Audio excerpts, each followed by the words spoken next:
Another week, another stop on the Panda Cup. This time we swing north to Detroit and the famed tournament series The Big House.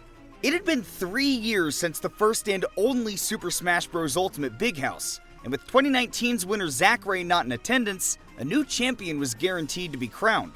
Competition was fierce for both the trophy and the 3 Panda Cup finale qualification spots on the line this past weekend.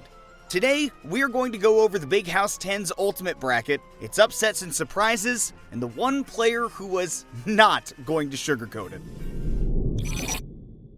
Forward, down, down forward, A! Riddles finally broke through to claim his first major title after what feels like an eternity. This wasn't just any major either. This was the Big House, a 636 player bracket with half of the PGRUv3's 10 best North American players in attendance. This was all done with solo-Kazuya too, making Kazuya the last Fighters Pass 2 character to win a major as a player's primary character, though he already had major wins as a secondary for T and Aqua. On our release of the PGRUv3, we said that the only riddle the young Canadian couldn't solve was how to win a major. That was a fair assessment, as Riddles had only missed 2 major top 8s in 2022 at Genesis and Double Down, but had yet to take home a victory. That's all over now, as Riddles stands atop the Smash world for one weekend, looking down at the bodies he tossed into the volcano to get there. The number 4 seed breezed through his pools with no games dropped, but finally ran into a bit of trouble against Maryland's newly crowned number 1 in Enhanced PV. There, Riddles dropped his first game of the tournament in Game 2, but was quickly back to business as he skated by his fellow prodigy in 4 games. Then, after disposing of Dark Wizzy in a 3-game sweep, his 4 remaining sets were all absolute slugfests. This included back-to-back-to-back 5-game sets against Tweek, Onin, and Light. Those were followed by a 4-game Grand Finals rematch against Light to take home his first ever major. After Riddles upbeat crowd favorite Light into the Town and City Blast Zone at a ludicrously early percent, he simply sat in disbelief at what he had just accomplished. We all got to see a wave of emotion come over him as his years of hard work had finally paid off. In February of 2020, Riddles was a 16-year-old kid who had just made it onto his first PGR as a Terry and Richter player. He had about 1,000 Twitch followers and nothing better to do because of an impending lockdown, so he started streaming. Over time, the Smash community at large got to watch him pour 1,300 plus hours, or more than 54 days, into perfecting his craft. He went from one of the most intriguing young Smash prospects in the scene to one of its best players, full stop. You know what? It's tea time.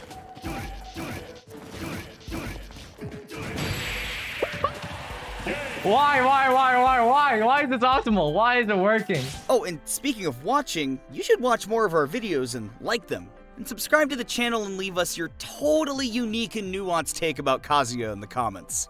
And, speaking of the man himself, yes, all of that time spent grinding Kazuya combos into the dirt did come into play, as his conversions were unreal in his destruction of, likely, the 3 best players in the United States. But Riddles has continued to round out his game as time has gone on, and blown the ceiling off of his potential with every electric Wind God fist he's been able to land in bracket. The wrinkle that he added this weekend to really push him over the top was an increase in his use of Kazuya's up air, which is a ludicrously quick move at frame 4 and helps to mitigate the fact that Kazuya is not just combo food, but an entire meal. The guaranteed conversions that Onin, Tweek, and Light used to be able to count on earned them a swift kick to the face this weekend. Those 1 or 2 extra opportunities were all that Riddles needed to secure those all-important Game 5 sets. Riddles' win also means that, according to Liquipedia, there have been 15 majors on United States soil since the start of the PGRUv3 season in March. And just 2 of them have been won by Americans. SmashCon 2022 and MomoCon 2022 won by Onin and Light respectively, the final opponents in Riddles' way this past weekend. You know what? Let's run down the full list of champions, and remember, we're still only talking about events held in the United States. Spargo has won 3, MK Leo has 3, Proto Venom you know what, I'm not doing this, I'm just gonna read this. Spargo has 3, MK Leo has 3, Proto Venom has 2, then Riddles, Sonics, Aquila, T, and Gluttony all have 1 each. Mexico leads the way with 6. Japan has 4, and then the United States, which we must stress not only the country that these events take place in, but also one with double the population of the next most populated country on the list in Mexico, sits in 3rd with the previously mentioned pair of victories from Light and Onin. And then France, the Dominican Republic, and Canada round out the list with 1 apiece.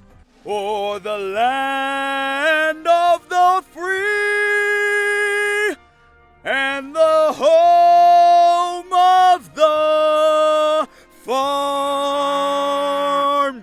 I can't believe you guys just made me do that. Now back to our regular programming. Onin and Light proved that they were still absolute menaces, with Onin bouncing back from a 7th place at his last major Rise and Grind to finish 3rd, and Light extending his streak of top 4 finishes to a ridiculous 31 tournaments. Mudace came back from a hand pain related slump with a 5th place finish and a +2 seed performance rating, where he was able to get wins over Axel, Colorando 8, and Mars. Outside of the bracket, he also beat Dark Wizzy in the Panda Cup tiebreaker, securing himself a spot in the December finale. And speaking of whom, we finally get to say that Dark Wizzy is back. Dark Wizzy is probably the player that was spurned the hardest by the lost season of the PGRU, covering the first few months of 2020 before the lockdown. Between Glitch 7 in September of 2019 and the lockdown, Dark Wizzy attended 11 PGRU ranked tournaments. At those tournaments, he only missed 1 top 8 at Frostbite, where he lost to Meister and MK Leo, the tournament's top 2. He played in a grand total of 1 Wi-Fi tournament, where he played Joker and Yoshi and went 2-2. Unsurprisingly, given the amount of time that he had spent away from high-level competition, he wasn't the same player after lockdown was lifted. Slowly but surely though, Dark Wizzy has clawed his way back to the player that we all know and fear. He finished 5th with a +4 seed performance rating, notching wins on Frostbite, ESAM, Zenodo, Mars, and Kameme. And his losses were to tournament champion Riddles and tournament runner-up Light. His combos and conversions off the slightest mistakes made Mario look like a faster mustachioed Kazuya Mishima, because Lord help you if you get grabbed at 30. Up next, we have 3 Swordy mains that all finished with +4 SPRs. First, we have Frostbite, a Southern Virginia / North Carolina Roy main who recently moved to Michigan. Always a regional threat, this was Frostbite's major breakout. He earned one of the first big upsets of the weekend by beating SkyJ 3-2 in the first round of best-of-5 sets. Then, after getting clipped multiple times in a 3-0 sweep by Dark Wizzy, he gutted out another Game 5 victory over South Dakota Mega Man Crows. This set him up against Enhanced PV, who was hot off an upset of PGRUv3 number 29 Ned and his aforementioned new title as the best player in Maryland. But Frostbite crushed him, winning 3-1 and 3-stocking him in Game 3. Next in his path was Cosmos, who was up a combined 4-2 on the 2 best American Roy mains in Goblin and Cola with Aegis. Frostbite didn't pay that any mind though, and he was able to reverse 3-0 the PGR number 22, knocking him out of the tournament at 17th. The man that beat Frostbite and sent him home at 13th was Ike main Psychod, who's one of the only active top-level Ike mains on planet Earth along with Yez.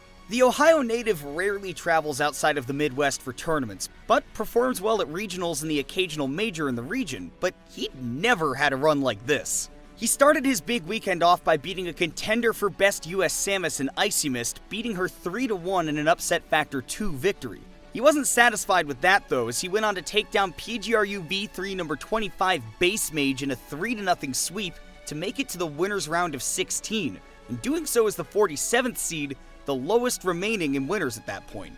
Then, after falling to Onin, Psychod kept the run alive by beating Minnesota plant main Lucky and getting revenge on Frostbite for a loss at Riptide to secure a 9th place finish. That is not only his best run ever, but a contender for the Radiant Heroes' best run since Leo dropped the character in early 2019, along with Yez's run to 9th at Kagadibi 8.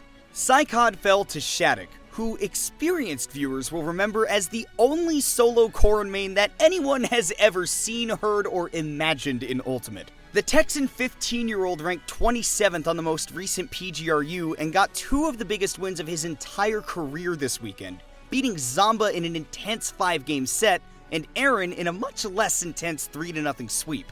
He almost continued the dream run by getting within 1 game of reverse 3-0ing Light, but Like most light sets, the sleeves went up and the underdog's chances faded away like my bank account when Team Fortress 2 drops new crates. After that set, he beat Psychod to make top 8, but ran into a white-hot Tweek who knocked him out of his first ever major top 8 at 7th place.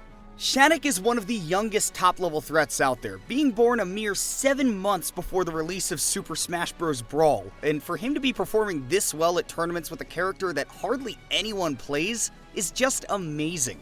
He takes pride in practically having built everything the character has from the ground up all on his own.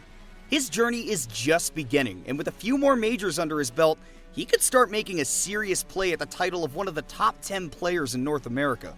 Now, a couple more stories for you. First, leading off with Kentucky Diddy Kong player Worry, who lost in his second set against Straw Hat Kid, but then simply realized that he should win instead of losing. So then he won 7 straight sets to make top 32, including a win with Bayonetta over Michigan Dark Samus player Advo. Before all was said and done, Worry picked up impressive wins over Finally RJ, Lavish, Pika, and Non before getting knocked out of the tournament at 25th by SkyJ. And finally, we have to give a shout out to Tilted, a Michigan player who was seeded to go 0-2 and actually finished 97th with an SPR of +5. But it may not have gone down the way you think. For comparison, last weekend, a Sonic player named Wins was seeded to go 0-2 at Lost Tech City despite a 60% lifetime win rate, so they decided to prove the seeders wrong. Wins went 6-2, finished 33rd, and secured a total upset factor of +19. Tilted, however, was not a case of unfair seeding, as much as a case of a run coming out of absolutely nowhere.